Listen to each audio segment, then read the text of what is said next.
Think of a velociraptor. An image probably springs to mind almost instantly: a 6-foot-tall, hyper-intelligent pack hunter with scaly reptilian skin. You might picture a tapping sickle claw on a kitchen floor, a flash of cold intelligence in a reptilian eye. This creature has become one of the most famous and feared predators in popular culture, a symbol of prehistoric cunning and lethality. But what if that creature never existed? What if the animal that has terrified a generation of moviegoers is a complete and utter fabrication?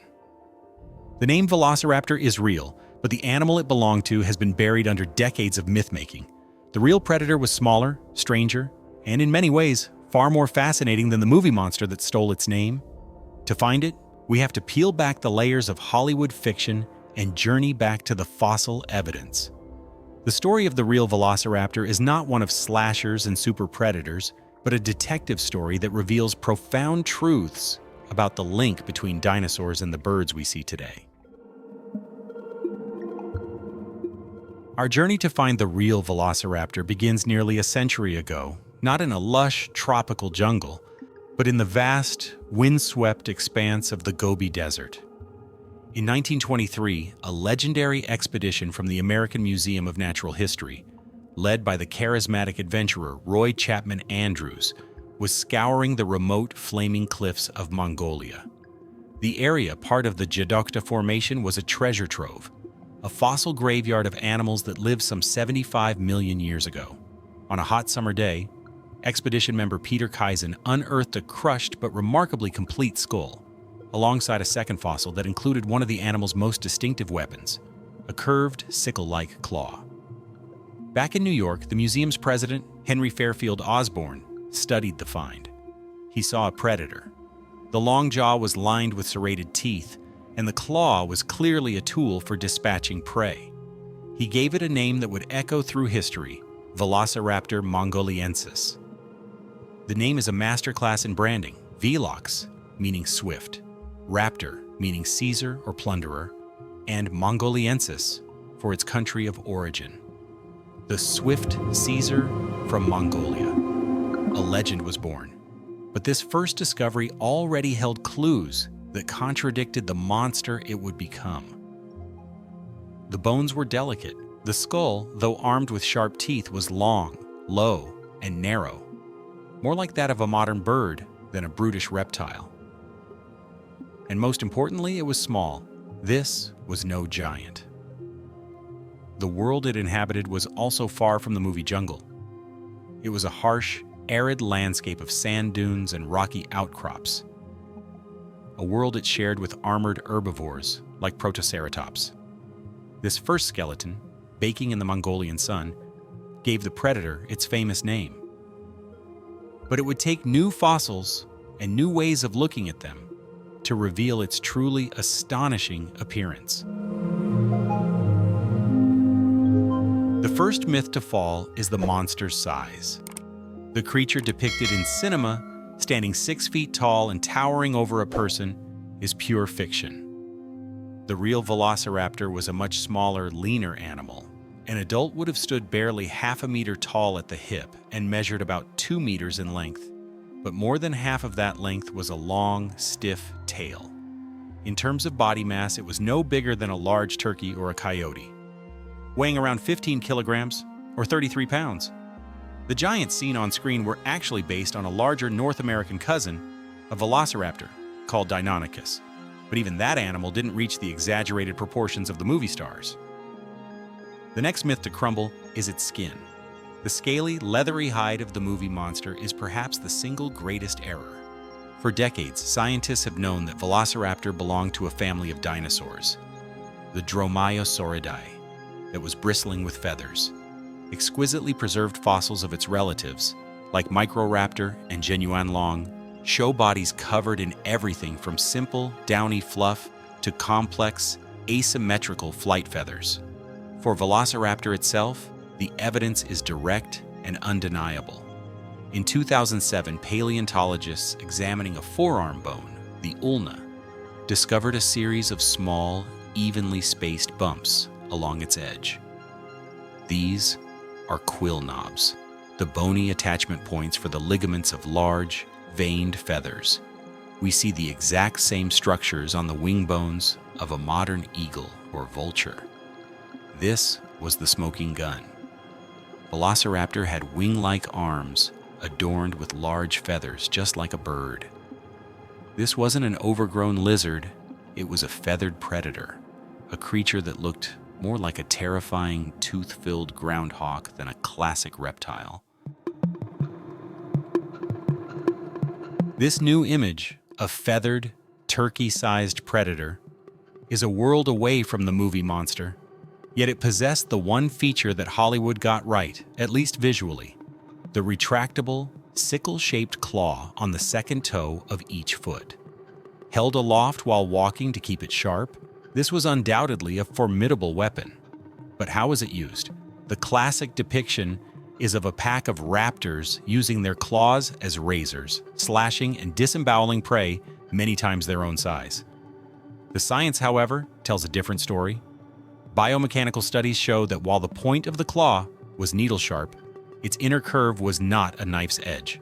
Slashing attacks against a large animal would have had little effect and would have put immense strain on the toe, risking a debilitating fracture.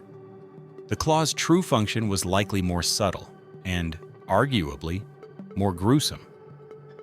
The answer comes from studying modern birds of prey.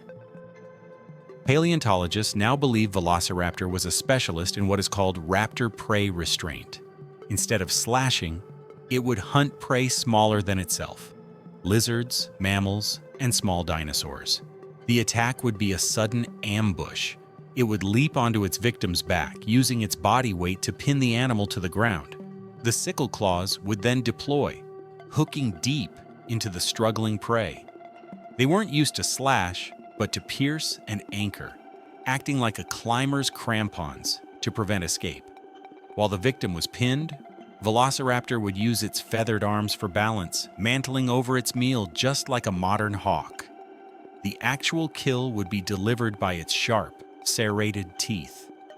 The claw was a tool of control, a grappling hook designed to hold a meal in place. The model of a pouncing, grappling predator works perfectly for small prey. But could Velociraptor take on something its own size? And did it need a group to do so?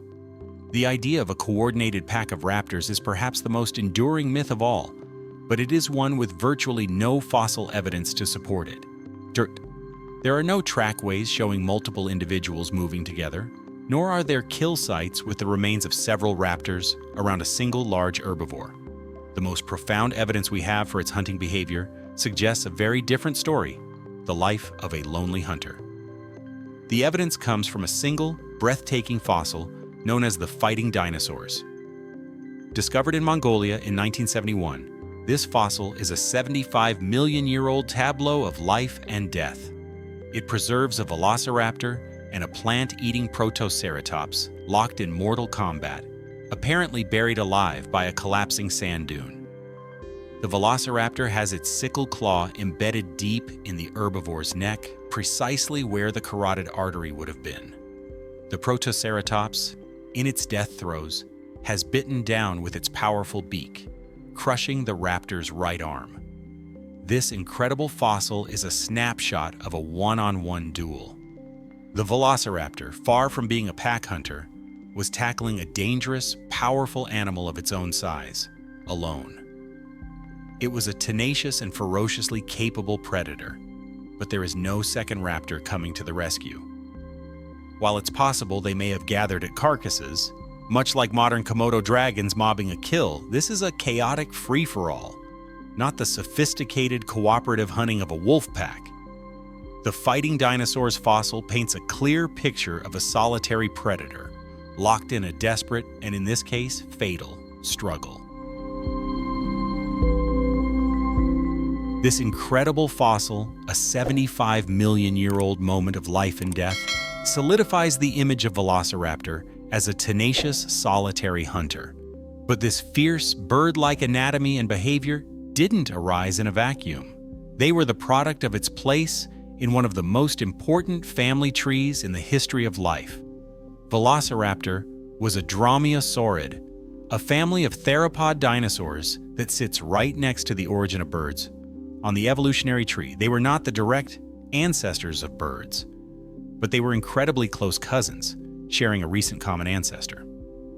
This close relationship explains everything we now know about Velociraptor's biology. The features we think of as uniquely bird-like are, in fact, dromaeosaurid. The complex veined feathers on its arms and tail, a shared family trait. The lightweight hollow bones, a shared trait. It even possessed a furcula, or wishbone, a bone once thought to be exclusive to birds. Evidence from its skeleton suggests it had a highly efficient bird-like respiratory system with air sacs that invaded its bones. And while we haven't found a nesting velociraptor, fossils of its close relatives have been discovered brooding over eggs in a remarkably bird-like posture, using their feathered arms to shield their young. Thinking of Velociraptor as a terrible lizard is fundamentally wrong. These were not reptiles trying to be birds. They were part of the same great evolutionary radiation of small, fast, feathered dinosaurs from which birds themselves arose. Birds are the one tiny branch of this family that survived. Seeing a velociraptor in the flesh would have been less like looking at a lizard, and more like encountering a strange, flightless eagle with a toothy snout and clawed fingers peeking from its wings. This portrait of a highly advanced, feathered, and bird-like animal places Velociraptor at a pivotal moment in evolution. It was a stunning success story, a predator perfectly honed for its desert environment. But like all non-avian dinosaurs, it was living in the final chapter of a very long story, one that ended abruptly 66 million years ago. The movie monster may be a thrilling fiction, but the real Velociraptor is a far more compelling truth.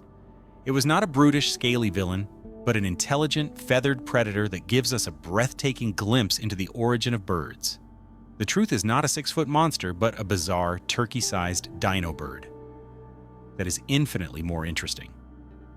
If you enjoyed this look at the science behind the cinematic myth, hit subscribe for more journeys into our planet's incredible past.